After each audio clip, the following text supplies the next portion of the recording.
Sir, ma'am. Pasensya na po. Sige kuya, okay lang po. Ay, kuya, hindi mo na kailangan ipaalam kung sino kami. We're family. Ronnie, anong ginagawa mo dito? Surprise!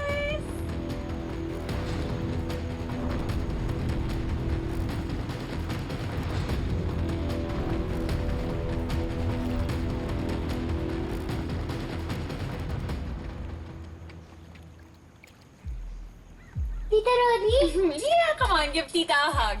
You're so hidden po. Yes. You know what, Leah? This place looks so fun. Can I join you guys? Wait lang po, Tita Ronnie. Did you already say sorry na po kina Naina and Super D?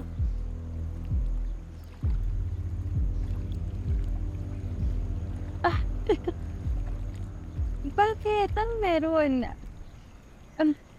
Kakadating ko lang, I just arrived. May nagawa na naman ba ako?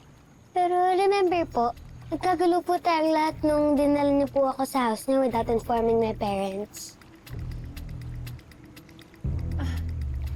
Yeah. Baby, that was just a misunderstanding.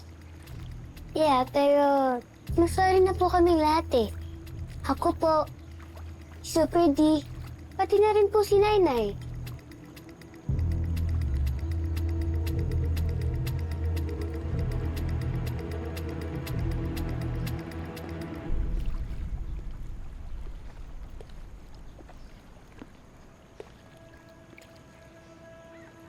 Okay, I'm sorry.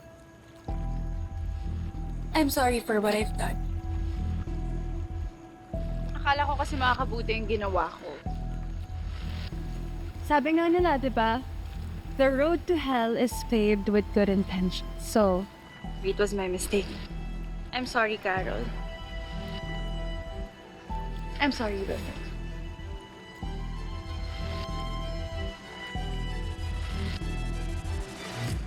Okay po, Tita Ronnie. May forgiven na po. Thank you, Leah. Alam mo, Leah, babawi ako sa'yo and it starts now. Kaya nga nung nalaman ko na nandito kayo, pinilit ko si Amber na pumunta dito kasi sabi ko, chance na natin to bond with each other.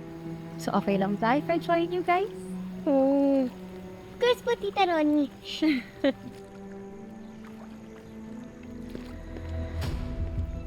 Dennis?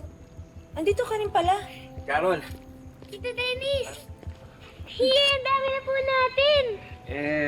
Ito kasing si Ronnie pinilit ako mag-drive. Okay lang.